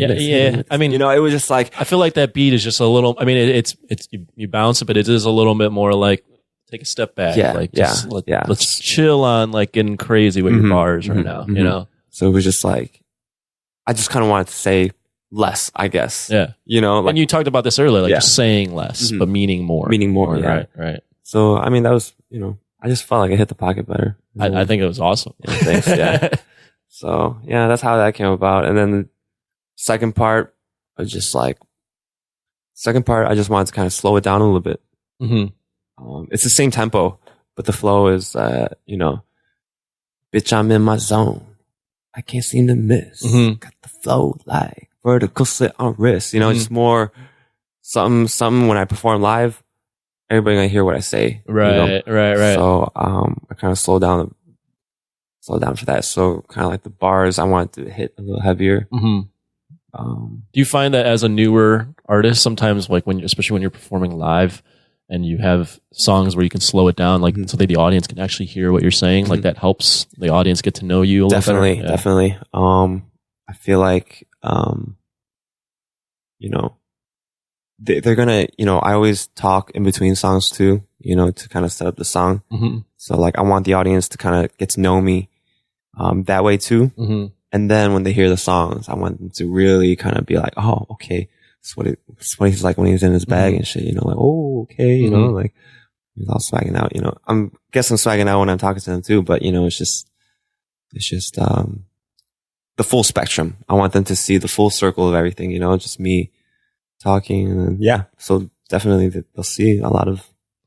I mean, I feel like your vibe, I mean, live obviously is different, but like right now you're just so relaxed. Like, you know, you know, because I just hit the vape like how many times too. So yeah, you know, I mean, see, that's the thing too, you know, like when I hit the vape too, like I don't know, like I feel like my memory is better too. Because like if I would have smoked a joint, I couldn't recite, you know, like the bitch I'm in my zone. I can't see that one, you know. That's a verse I didn't use that I'm not even using anymore. So if I were to smoke like a full joint, I probably couldn't have recited that. I don't know if you remember that. So this is funny. When we did our last show and 4 years ago, you were smoking. Oh, was I? You're smoking, yeah, obviously. And you left, and you texted me like, "Hey, man, I think I left my keys." So that's a great example of just being stoned and forgetting shit. I feel like I'm like mad forgetful when like smoking, you know. So yeah, you know, so like my last performance, I wasn't even smoking. My last performance, I was vaping, you know. So I think maybe that was why I didn't really mess up on my words either, because I was vaping instead of fucking smoking. For any of the ladies that are listening, or men, who knows? Are you are you single? Are you dating? Oh yeah, I'm dating a girl right now. So don't even try with this man. Oh shit. Yeah, I got a girl right now. Nice, good for you. We've been together for a minute. That's good. That's good. Yeah. Is she a big supporter of the music? Yeah. Of course. Yeah. Good. I mean, that'd almost be if you wouldn't be dating, right? It'd be tough. Yeah. You know, that's the thing. You know, it's how do you deal with that if your significant other isn't riding with you, right? Right. It's like, but at the same time, can you help not like be attracted to the person? You know, right? And maybe the qualities that she liked in you weren't the qualities that those like. You know, maybe it's something else. You know, like your actual personality, not your music or whatever. You know, right? There's all these different things when that shit comes out. So it is a sticky situation when like your significant other doesn't support you like that. You know, right? Like they'll support you, but they don't support you like that. Right, right. But no, I mean, she supports me. That's good. You know, this one supports you like that. Yeah, she supports me like that. So it's good. That's good, man. It's good. And all your boys still come out to everything. Yeah. When they can, you know. Like, yeah. Obviously, everyone's older now. Has some of them have kids, so it's tougher to be like, I'm gonna come to everything. Yeah. And you know what? It's everybody makes it out when they can. I'm super blessed when anybody makes it out. You know. Right. But you know, I'm a new artist. You know, so it's a lot of times, you know, it's just me nowadays. Performing in front of a new crowd and trying to get a new crowd riled up, feel my energy, get them bouncing, get their hands up, get, you know, whatever I need them to get to, you know, for them to feel me, feel my energy, you know. And why do you think, like now, you know, speaking to you 4 years later, it's actually pretty cool that we've now reconnected 4 years later in terms of doing this, because people can like go back to Jock and Nerd 58, listen to that, and then listen to this and see like kind of like how you've changed. But like, why is this like the right time for everything to happen? In your opinion? I feel like, you know, on the artistry side for me, like I feel like, I don't know. I just feel like I'm more versatile. I can do kind of any choice of music that I want to, you know. I feel like for MLA stuff, I felt like, you know, me and Jeff talk about all the time, you know, it's just like, damn, man, it's not that people only liked one song, but it's like everybody had their one favorite song. It was like pinnacle, you know, it was like that or like honorable mention to like For the Crew, but like those two songs, but like everybody just liked one, like, oh yeah, like, you know, we like that song, you know, like even nowadays, feel like, oh, pinnacle, you know. Great music video. Yeah, you know, no, I love that song. I think it's probably one of my favorites too, you know. Yeah. But I think for Eddie Supa, what I like about Eddie Supa is just like everybody has like their favorite, you know. Like some people tell me like, yo, Fire Emoji's their favorite. Some people tell me like, oh, Love Again is my favorite. You know, some people tell me this one's their favorite and that one, you know. It just makes me feel Can't breathe, you know. So it makes me feel like a lot of my work is like not like a lot of it's appreciated, you know? Yeah. And it's like, and like I said, you know, it's like, I think at the end of the day, I don't want to be just like a rapper or just like a producer rapper or, you know, I just want to be like a whole musician type person, you know, just be like, oh yeah, fucking Eddie Supa fucking makes good music, you know. Are you still helping produce other people's stuff too? Or did you get away from that? When I can, you know, I actually have, my guy Stan Sono, he was on Can't Breathe. I think his next project he's going to come out with, I'm on the last song. I'm featured on the last song. And I did some production work on that. I like the collab. I've actually listened to, because of you, actually. Yeah, I've listened to Stan stuff. Like I listened to, I was at Can't Breathe, but I listened to like Rewind. Yeah, like I've listened to, I'm like, damn, Stan's good too. I produced Rewind. Did you? Yeah. Nice. That's a great song. It's on my, I have like I'm trying to hook up with a girl. Oh yeah. Yep, that's he's on there.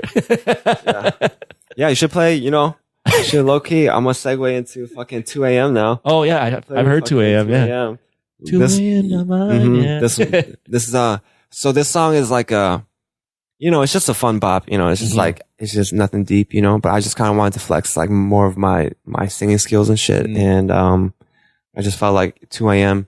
for some reason, it's like the universal fucking booty call time, right? Yeah. It is, right? For some reason, scandalous shit happens at 2 a.m. 2 a.m. for sure. Shit, you know? I had a bunch of like friend girls that would be like, I got my 2:30 guys. They meant 2:30 a.m.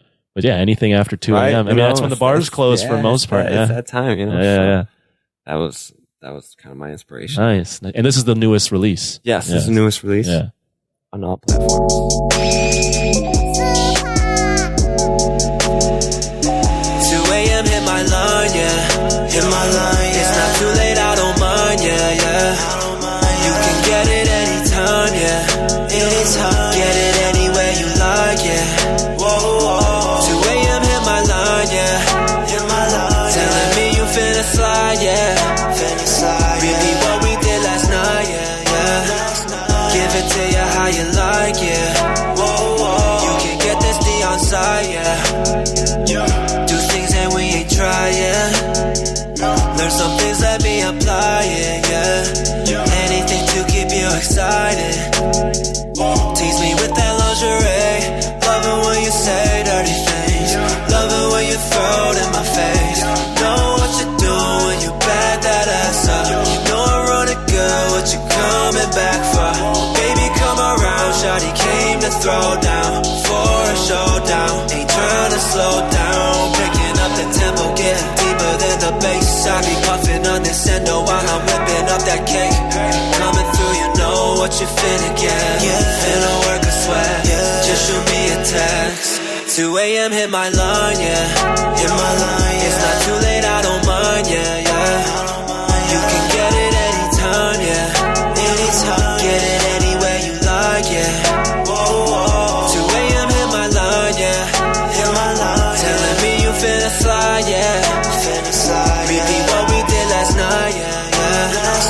Give it to you how you like, yeah. Whoa.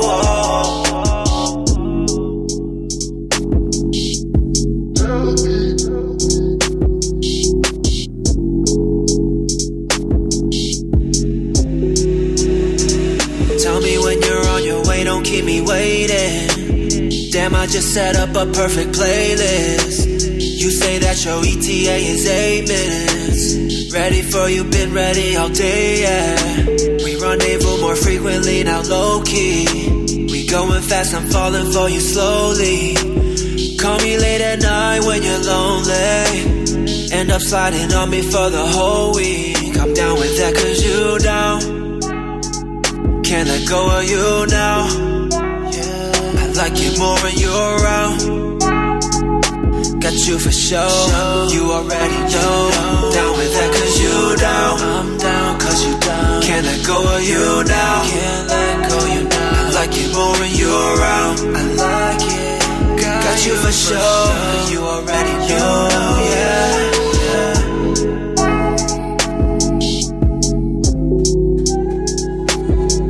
Oh, I don't know if you saw, so I was on my phone. I just added that to my Girl You Loud playlist.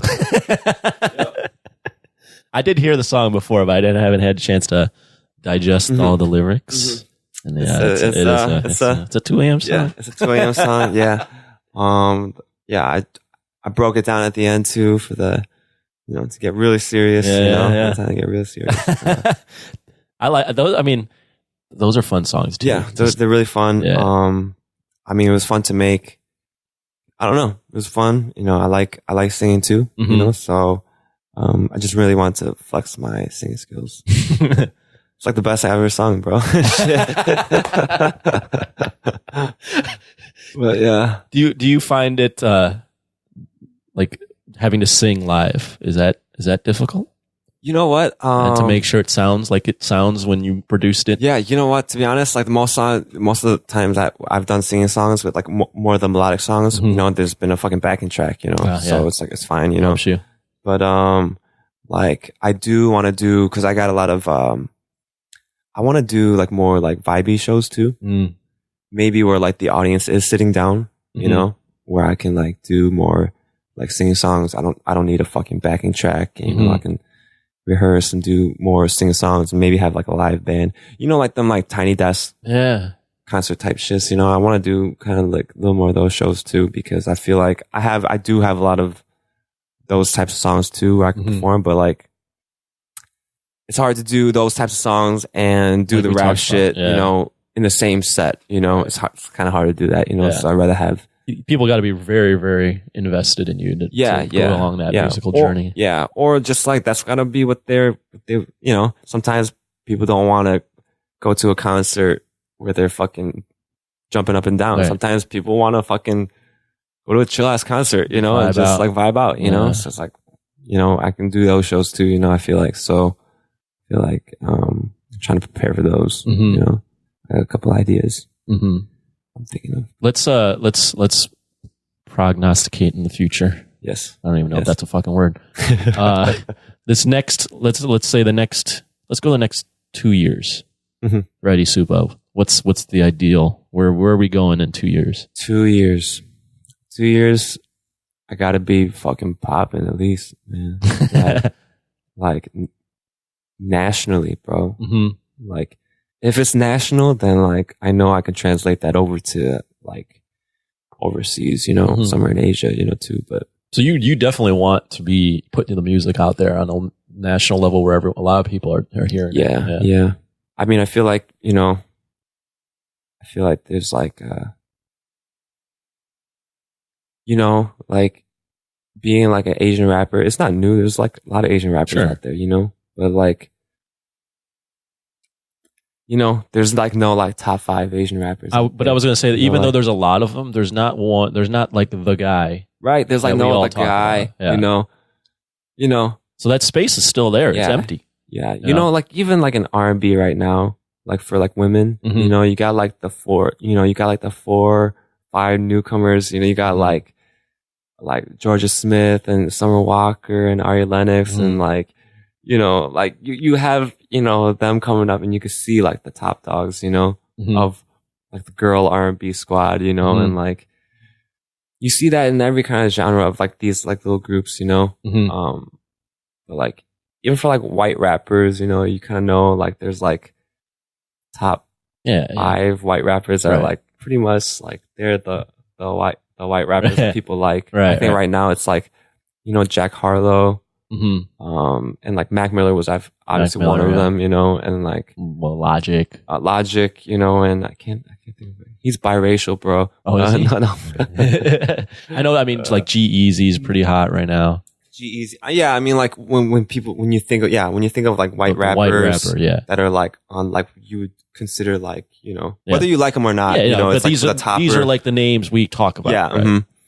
Right? But there's not many for Asian people like that. But there are a lot of Asian hip hop acts. Absolutely. You know, so like I just want to be like, you know, and I know there's going to be a lot more. Yeah, it's coming. I mean, you see it, you know, it pervases itself over different forms of art and culture. So like you see it now in movies and like TV. Like there's a lot of. Oh yeah, damn! I forgot you got like fucking Brian Rich and fucking Joji and shit. They're Asian, you know, right? They're coming up, you know, but they're not from here though. But they're popping here. I mean, don't get me wrong, they're super popping here. You know, they're dope as fuck. But there's nobody from like here though. No, you know, there's not, like we said. There's you would not think there would be like Asians from here. There's a lot of Asians that live here. Yeah, right. Like from here. Yeah, you know, and like I'm from Chicago, you know, and like I don't know, like I feel like there's like an empty spot. I just want some. It is empty. I just want to be like Asian rapper, or fucking somebody, fucking other Asian people aren't fucking like kind of. Like ashamed to be like, oh yeah, I like this guy, right? I like Eddie Supa, yeah. Who the hell is Eddie Supa? Right. So it's just like, you know, that's what I want to work up to. You know? It's just like putting out some good shit, good content, you know, and you know, we gotta get popping soon. Well, I think you're on your way if you keep going. Thanks, bro. I think you just got to get out there and perform as much as you can live, because I think, you know, obviously media is very accessible, so people can find you, but that like nothing's better than like a live performance still. And if someone can see you live, that like it can tell their friends, like, I saw this dude, it's awesome. And like, you know, people aren't paying for music anymore, so it's the live experience is what people want to see. I totally agree. Yeah. So I think that's where it's going. But I think you doing the live stuff, I'm like, damn, I got to get Eddie on. Yeah. He's trying to, he's getting back into it, and he's going hard on this now. Going hard, yeah. I always kind of wrap up the show by letting the guests kind of plug whatever they want to plug. So definitely. Yeah. I want to let you plug whatever you want. Oh yeah. Listen to all my music on all streaming platforms, Spotify, Apple Music, wherever you listen to music, it should be on there. Eddie Supa, EDDIE, Supa, SUPA. And I'm on SoundCloud. You can follow me on Instagram, Eddie Supa. I think my Twitter is Eddie Supa also. Oh, let's keep it consistent. Yeah, nice. I'm not that Twitter active, so don't expect a lot of activity from me on Twitter. But follow me on Instagram. Follow me on YouTube. You know, I edit my videos, so I got some cool videos out there. So check them out. I'll be doing some more shows around the city. So if you're in Chicago, we have Chicago listeners, you know, and yeah, awesome, man. Well, I appreciate you having you on, and like thanks for having me. Hopefully, it's not 4 years since we have you on. When you blow up, I'll be back. You bro. come back. Don't forget about this podcast. All right. Of course. Peace. This is a Danger Entertainment podcast. DangerEntertainment.net. Danger Entertainment Podcast Network.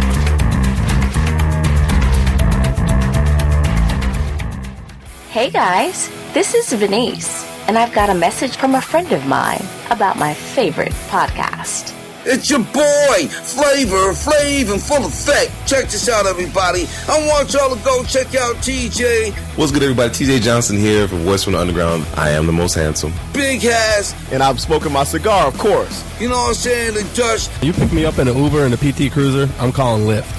Because they be fighting the power, talking about social issues, politics, you know what I'm saying? And we're not even that good. Right, we're terrible. Terrible. Tangents all over the place. And not only that, but they be keeping it fun with the sports, music, comics, and movies too. Am I allowed to talk? I think, no, not right now. Shut up, colonizer! You know what I'm saying? He on Twitter at VFU Podcast. Yo, you can find them. So check 1, 2. This is Flavor Flav. Yeah, boy. Okay, what Flav was trying to say is, check out Voice from the Underground on your favorite podcast network. Voice from the Underground.